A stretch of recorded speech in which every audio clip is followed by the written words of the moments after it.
traveling pescatarian, and I've just come back from East Anglia during the Iron Age, which is after the Bronze Age, 700 BC, but before the invasion of the Romans, 43 AD. And I have some amazing recipes to share with you today. Starting with nettle tea. What you will need is a small teapot in which you will add 1 to 2 tablespoons of pure nettle. If you just want nettle tea, stop here. But if you want to flavor the tea, you can add half a tablespoon of heather or half a tablespoon of elderflower.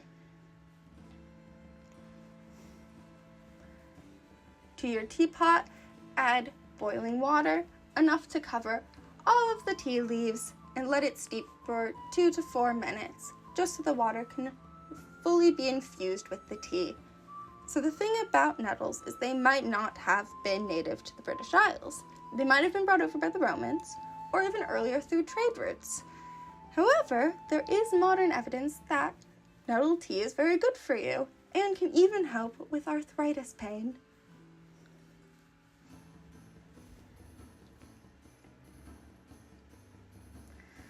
I might have to have a sip now. Next, we're going to make beer bread. What you will need is a large bowl. To that large bowl, add 300 grams of spelt flour and 100 grams of barley flour. And finally, 275 to 300 grams of beer, which is about half the bottle.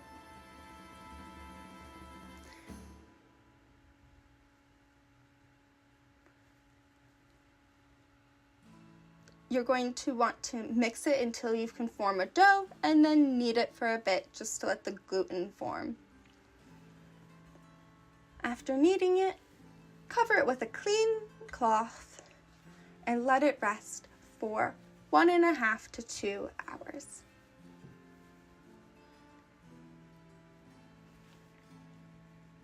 Once your bread has rested, if you're making a loaf, grab a small loaf pan. If you're making rolls, you'll need a sheet pan. Butter both, or it will be very hard to get out. You're going to knead out the air of your dough and shape it into the form you want, which is either a loaf or little rolls.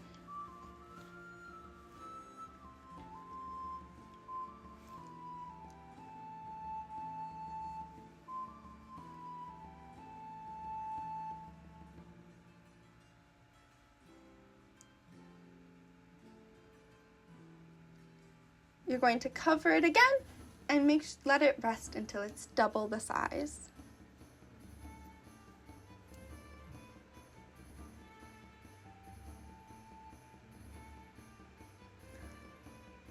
Once it has risen, you're going to uncover the bread and pop it in the oven at 220 degrees Celsius for 35 to 40 minutes. So, grain production changed during the Iron Age because they had an introduction of new flours, like spelt. Thanks to cattle domestication, it became easier for them to produce and manage it. Next, for our final main meal, we're making steamed mussels and clams. You can add oysters if you want. So we need to purge the mussels and clams, which I have about 400 grams. What that means is putting your shellfish into a large bowl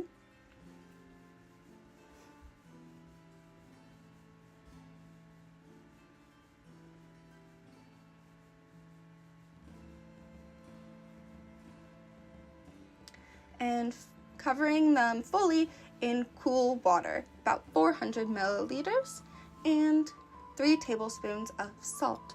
This is to allow them to move the clean water through them and get rid of that gritty sand that might still be present in your shellfish. After letting them soak for 30 minutes, you've fully cleaned them and they're free to use. So grab a oven-safe pot and put the 400 of mussels and clams into the pot. To the shellfish, add 50 grams of wild garlic,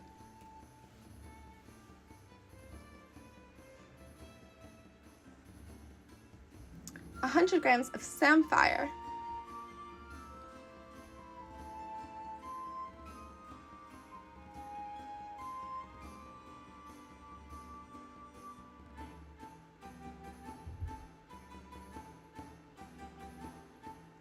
and 200 milliliters of water.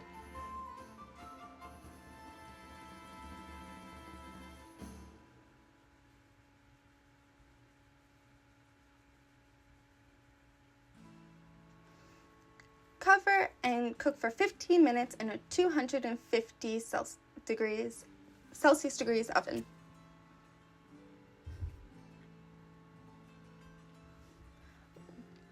Once cooked, most of the shellfish should have opened up.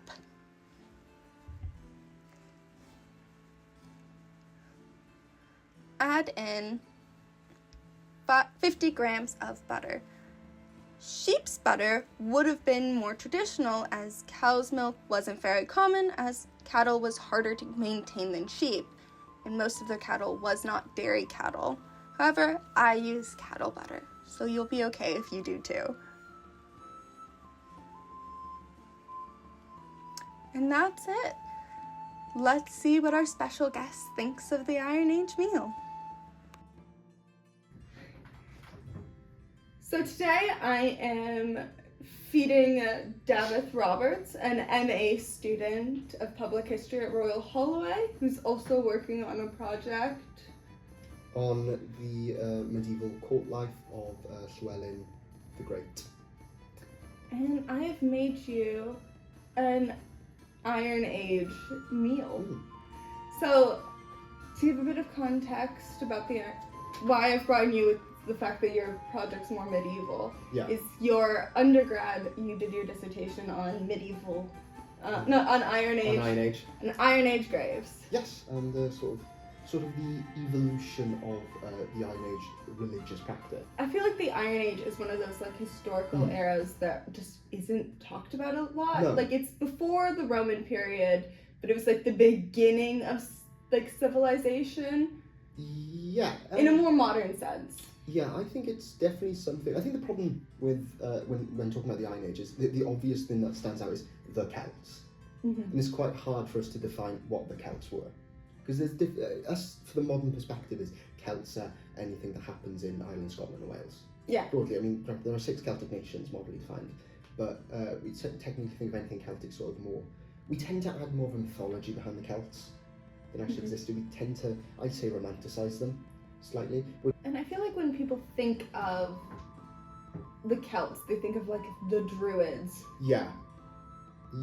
But as you're so beautifully hinting at, it's not really what people think it is. No. So our main sort of source with the Druids is Julius Caesar.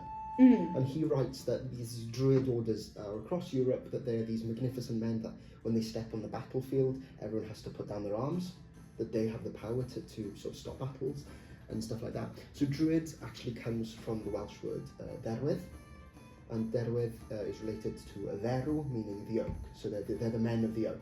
And that's why you often see Druids sort of characterised by having the oak leaves, and being linked to trees. Elderflower's a big one. They're very much linked to elderflower. That's because elderflower grows very well on oak trees. But no, there's this idea that the Romans sort of pushed that, the Druids, they go to Britain, they have their religious training, their religious orders, and they come and spread their religion across the continent. Now, we don't know if the Druids existed. They're more written in sort of they're more of written accounts than we have the archaeological evidence. Start eating? Yeah. Rather than just looking at it. Yeah. So we'll start with tea. Okay. So I've made for you today the very exciting nettle tea. So yours is just nettle. Yeah. Mine is nettle mixed with elderflower, which when I was discussing with you sort of what recipes I was doing, you were, after we try it, can you explain why you're a bit tentative with me mixing elderflower with nettles?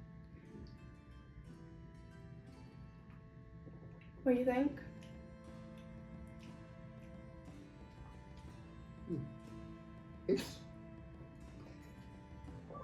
It's definitely more, I think the best word maybe perfumey than the tea we're used to today, but then again they're completely different plants. Yes. And it's very much akin to green tea. Yeah, no, I see very that. Similar flavour profiles to green tea. I think what's interesting is the nettles. A lot of people, I mean, I'm in the thought process of they were definitely native to Britain. Yes. That makes more sense. We've got more nettles here than any other country in Europe. I can stand corrected on that. I believe it's more famous in British culture. Yes. The nettle than any other culture across Europe. But then some people also believe that the Romans brought over nettles. They could have. I personally believe that they were already in Britain. Or if they were brought over, they must have been brought over centuries before the Romans. Well, because there was like trade routes existing in Iron Age Britain before the Romans. Of course, we've always had very strong trade networks with the continent. One of the most famous trade networks we have is during the early Bronze Age with what we call the Beaker people. The Beaker people are a culture that starts in the east and works its way across, and they settled and integrated and married a lot of the native Britons. But as I was hinting at, you have some tentative theories with me adding elderflower to a drink or any sort of meal. Yeah. So, for what we know about elderflower in Celtic, or I'd say in Iron Age British cuisine, is that we're not sure how much elderflower is used. There's not that many. Again, the problem with the Iron Age is, with the archaeology of the Iron Age, is there's more missing than there has been found. And there isn't a written record. There isn't a written record. If we are to believe that the Druids existed, and if we are to believe that, in what we think we know, how do I phrase this? If we believe what we think we know about the Iron Age religion, then elderflower was a very spiritual plant. It's a very important plant. It's a very plant that's very much linked to religion. That was sort of the struggle with like choosing these recipes and trying to decipher. It was so long ago. There isn't a lot of. There's almost no written record other than what the Romans said, and that was at the end of the period. Of course, yeah. And also, like, I feel like there is a lot of archaeology, and there also isn't a lot of archaeology, since a lot of the places where a lot of Celts got taken over by the Romans. Of course, it's very famous Bath. Yeah. Famous for being a very Roman town, but Bath was originally a Celtic religious place. Alright, on that lovely note, I have mussels, which I very purposely made in a clay pot. Which would be very, very Celtic. So clay pots were very Celtic. Clay pots, yeah, and that dates back from the Beaker tradition of the Bronze Age. So the Beaker people, the reason that we call the Beaker people is because they had these little clay pots buried with them that we now associate with, that's why we call them. Do you want me to give you some? Yeah. That's why we call them the Beaker people, because they found these little clay pots we now call beakers. And of course, clay pots is something that is found within every sort of culture throughout the world. What's unique, well, maybe not unique, but what we find a lot with Celtic burial practice is people are buried with pots. You can always grab more. Oh, thank you. People are always buried with pots. Alright, are you ready to give it a shot? Yeah. So it has wild garlic, which, wild garlic, I tried my best to make sheep's butter, but because that was more traditional of the time. Like they had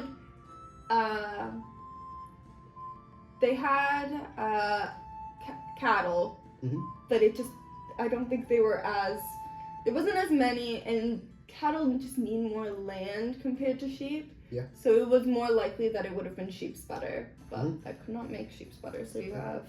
No, and cattle was very big for the Celts, but cattle could have been seen as a form of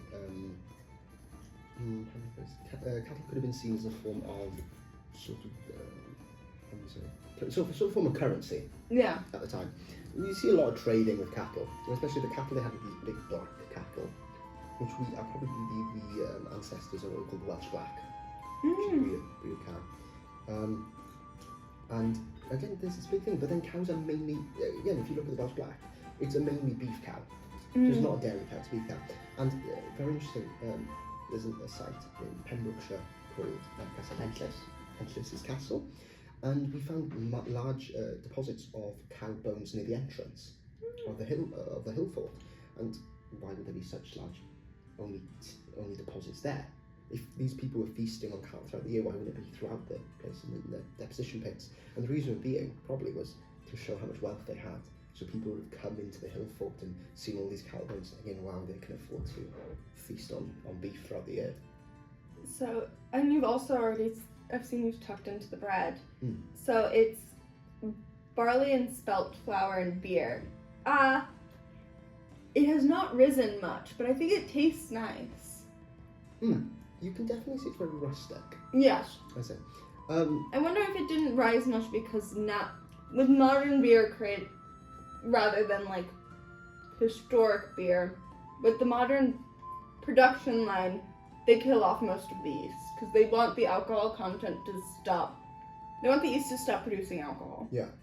Compared to back in the day, that would not have been the case. No. Again, beer is one of those things where we find it as the cradle of civilization.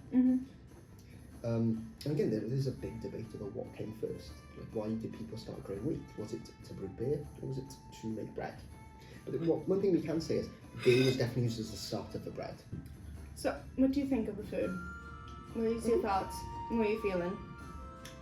How does it relate to stuff you've eaten nowadays, more modernly? So it does taste. How do I put this? As somebody who grew up in Wales, had a lot of Welsh food, there are flavour profiles there that are definitely the same. The dairy, the seafood, the samphire, the wild garlic. Yeah. They're all things that I've had throughout my life. Conwy in North Wales is on the Anglesey Estuary, or the Conwy Estuary, I can't remember. And that's very famous for its mussel production. So yeah, and this is ham in some mussels. It was baked in a clay pot, yeah. So it's very similar to food I've had in the past, and again, there's nothing wrong with it. No. I'd be more than happy to be served this. We had a conversation while trying to decide the recipe about salt and the eating of salt, because I know that there is areas in prehistoric, for lack of a better term, Britain that did have salt production, where they stuck a stick into the ground, pulled it up, and then was able to let it dry and have sea salt deposits. But that's not the case everywhere. No. And that's part of the reason, like, shellfish was such a big thing. If you could get your hands on it. So if you live near the coast, and then this is very much a coastal dish, yes, your main source of food is shellfish. We've seen a lot of deposits of mussel shells, of clam shells, of oysters, and because that's the food that they could easily get. These were things they could find in rock pools. They could grow mussels on rope. Rope grow mussels still used very much in Scotland today.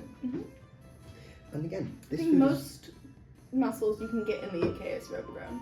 Yeah, rather than wild. It's something that you can artificially grow, quite frankly.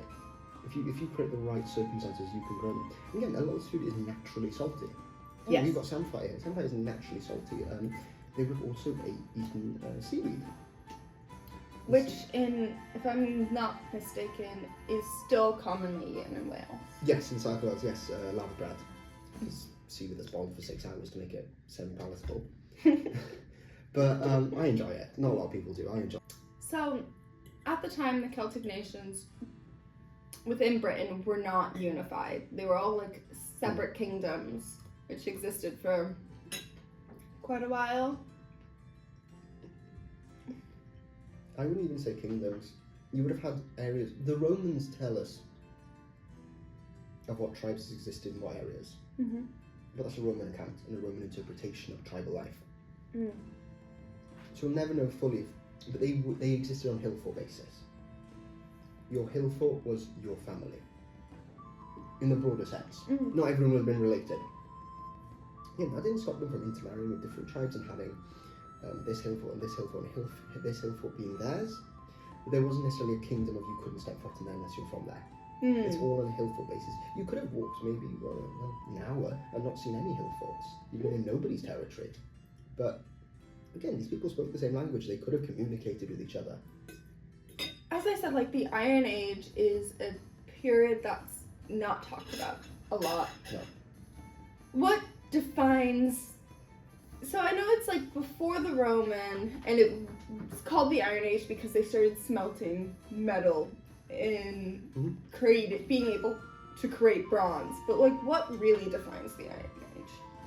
Separate than like the Bronze Age or the later Roman. So you mentioned iron. Mm-hmm. It was also the spread of idea. So in what's modern day Austria, Czech Republic, that sort of area, border area between the two countries, we start seeing the emergence of the Latin culture. And that sort of spreads across Europe. Here's where you see these very beautiful patterns and stuff like that on objects and stuff like that. And that spreads and continues to spread, either through trade or immigration. I don't know. I don't think we'll ever know. Mm-hmm. So would you say it would be fair to say that like it was the Iron Age in Britain, but that doesn't mean that it was the Iron Age for the rest of the world? Like each hit that sort of like milestone at different points. So it can't be used like, we have like a rough estimate for like the Iron Age in Britain being, I'm bad with my dates. I'll put the dates at the bottom. But that those dates aren't applicable for the rest of the world, just to Britain. No. Very good example, Scandinavia. Now, Scandinavia, modern day Scandinavia, borders on Germany. Germany is a country at this time that is very much engrossed in the Iron Age. You've heard about them, the Gauls. Very famous. They're so powerful, they sack Rome. They're people not to be messed with. They're very highly desired slaves in the Roman Empire to get a Gaul. And even though Scandinavia was so close, we don't really see them hitting the Iron Age just yet. When we talk about sort of the Viking Age, the Vikings, just the explorers, but when we talk about like the Viking period, when we see the Vikings, that's when Scandinavia is in its Iron Age, and that's why you can sort of understand why the people of Britain at the time were being invaded by the Vikings, kind of demonize them so much, because the people of Britain at the time were people of the early medieval period. They had been under the Romans. They had now evolved past them. They are definitely within the medieval period now. Well, speaking of like the Romans interaction, Yeah. there's like, I believe it's in Julius Caesar's diaries where he famously complains about the wine. He's like, the wine in Britain is terrible. It's so sweet. Mm-hmm. You think it's mead rather than wine. Yes. Again, all mead is a honey wine. Yeah. It uses the same process of fermentation, water. It is practically wine.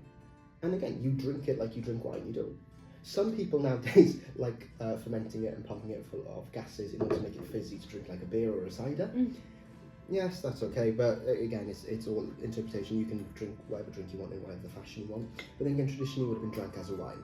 So they were coming from a very Mediterranean climate, one that's very used to grape wine, and they were they were trying to look at this like wine. They were trying to compare this drink to their wine. It's trying to find familiarities when there can't really be a familiarity.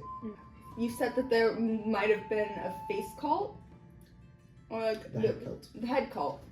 So the talk, to go into a bit more detail, they come on different levels of, they come on different decorative levels, they come on different material levels, but essentially what they are, made out of different metals and they're put on the neck. Now we have different interpretation. You might have been given them when you were young and you grew into your talk. You have had different talks throughout your life. It depends how rich you are. It depends on why your talk's made. You've got smaller talks, you've got bigger talks. Some people use smaller talks that are worn as wristbands, or bracelets. Thank you. But then again, some people will say, well, no, they're for babies. So it's thing of like, oh, maybe you move up a talk or stuff like that. We'll never truly know. But we do know they're worn around the neck mostly. And again, very famous depiction of the Celt is striped trousers, no top, talk, white hair, blue paint. So very stereotypical Celt. And yeah, they are. We know about the Romans that they wear them around their necks. And that's one of the things we can do with the Romans, where we can look at the Roman and Greek sources and go, these say they wear them around their necks. Oh, the archaeological evidence suggests they wear them around their necks. Yeah. And this sort of triggers the idea of the head cult. The idea that the head is the important part of the body, that the head holds all of your energy.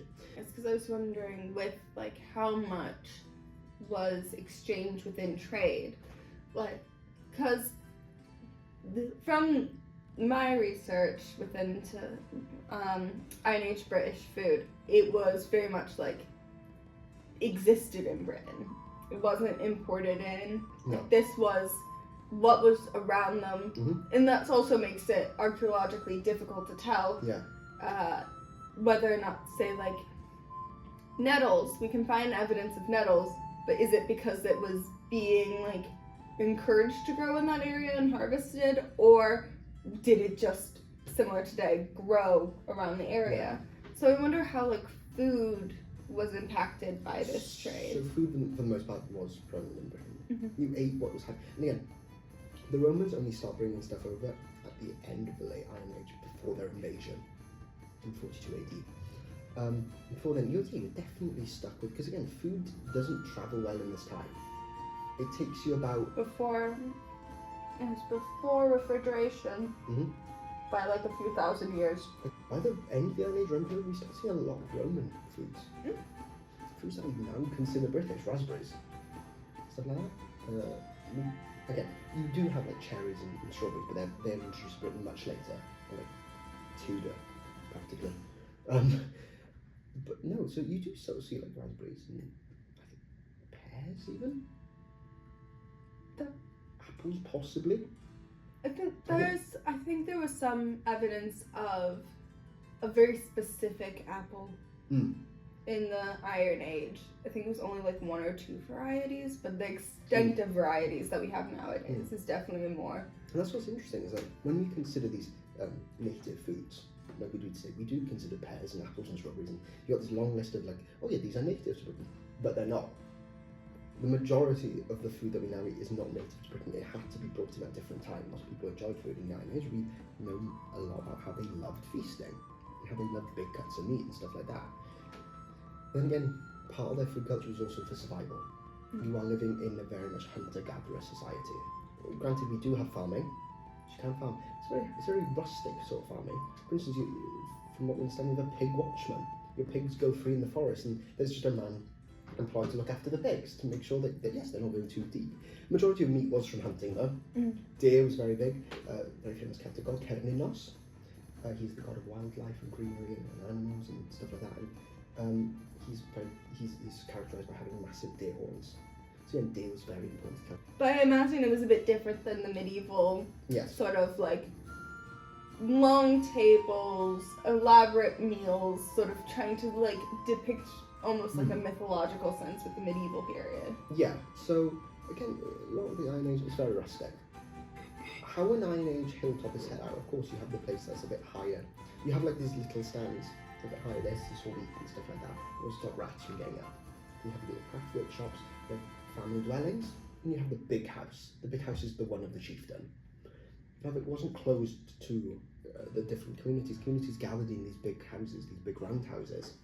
And they would have feasts. And again, feasts were made by roasting big chunks of meat. They're made with making various soups with different plant materials and different grains and stuff like that. And these would have been served. But feasting was a communal thing. I gotta say, nettle tea is great for cutting the salt of saffron and mussels. Yeah. And like the fat.